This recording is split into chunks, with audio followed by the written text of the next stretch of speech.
कि जिस तरीके से लेबनान में हिजबुल्लाह चीफ मारे जाते हैं उसकी प्रतिक्रिया यहाँ पर हो जाती है, लेकिन बगल में बांग्लादेश में, मतलब अगर आप इंसानियत की बात करते हैं तो वहां पर जो अल्पसंख्यक थे हिंदू, उन पर तमाम तरीके की खबरें आती हैं, उस पर तो हमें यहाँ पर किसी तरीके की कोई प्रतिक्रिया नहीं दिखाई पड़ती है। लेकिन फिर कौम के नाम पर यहाँ पर हिंदुस्तान में जब इस तरीके के जुलूस निकलते हैं तो कुछ बड़े सवाल खड़े होते हैं। आखिर प्रायोरिटी क्या है, प्राथमिकता मुल्क है या कौम है? ये थोड़ा सा कुछ प्रश्न जरूर उठ जाते हैं। देखिए, बांग्लादेश में हिंदुओं पर अत्याचार हो रहा है, क्या मुसलमानों ने निंदा नहीं किया? क्या मुसलमानों के धर्म गुरुओं ने निंदा नहीं किया?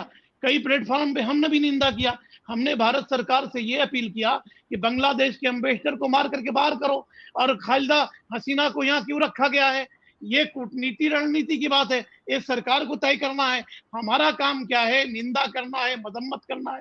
बांग्लादेश की सरकार से हमें आग्रह करना। रहा लिबनान की बात, हिजबुल्लाह की बात, नसरुल्लाह की बात, नसरुल्लाह अपने वतन की हिफाजत की लड़ रहा था। नसरुल्लाह अगर मारा गया है, या नसरुल्लाह के समर्थन में जिन्होंने प्रोटेस्ट रैली निकाली है, तो उसमें क्या आपत्ति है? क्या भारत के खिलाफ रैली है? मैं कहता हूं कि लाखों इजरायली ने लाखों फलस्तीनी बच्चों को मार डाला। दुनिया का सबसे बड़ा आतंकवादी इजराइल है। इजराइल के समर्थन में लोग जब बात करते हैं, जब तो आप नहीं पूछते हैं। हमास के बारे में क्या कहेंगे नजरुद्दीन जी? हमास के बारे में क्या इजराइल कहेंगे? इजराइल के बारे में नहीं, इजराइल के बारे में आप क्या कहेंगे पहले बोलिए, तो मैं कहूंगा इजराइल पर आपकी जबान में दही जमता है क्या? हिजबुल्लाह को यूनाइटेड नेशन ने आतंकवादी संगठन घोषित किया हुआ, मैंने घोषित नहीं किया हुआ है मुफ्ती साहब। ठीक है। तो आतंकवादी संगठन के पक्ष में अगर इस तरीके से रैली निकलती तो इसके मायने क्या निकाले जाएं? क्या माने निकाले जाएंगे? कोई माने? दुनिया का सबसे बड़ा आतंकवादी इजराइल है। इजराइल के समर्थन में बात करें तो कुछ भी नहीं।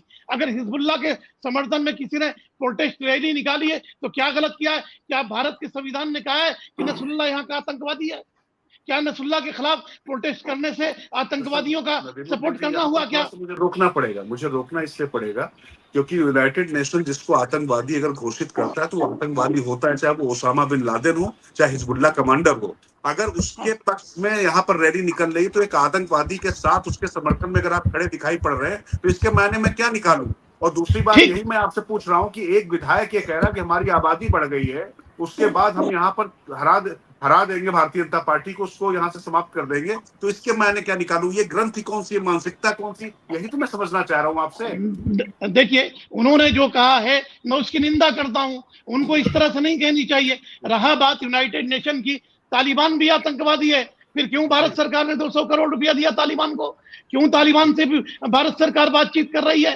तो जब आपको समझ में आए तो आतंकवादी है, दूसरों को समझ में आए तो उल्टा जो है आप मत्थे जड़ देते हैं। मैं कहता हूं कि आतंकवाद की परिभाषा क्या है? मेरी नजर में दुनिया का सबसे बड़ा आतंकवादी अमेरिका है। अमेरिका ने बिन लादेन को पाला।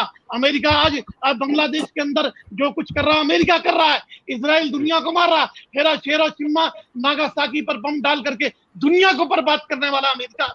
अगर अमेरिका और इजराइल अच्छे हैं तो मैं कहता हूँ आतंकवादी है। दुनिया का आतंकवादी की जननी, आतंकवादी का पैदा करने वाला अमेरिका और इजराइल है। उसके बावजूद आप अगर ऐसी बात करेंगे तो मुझे समझ में नहीं आ रही।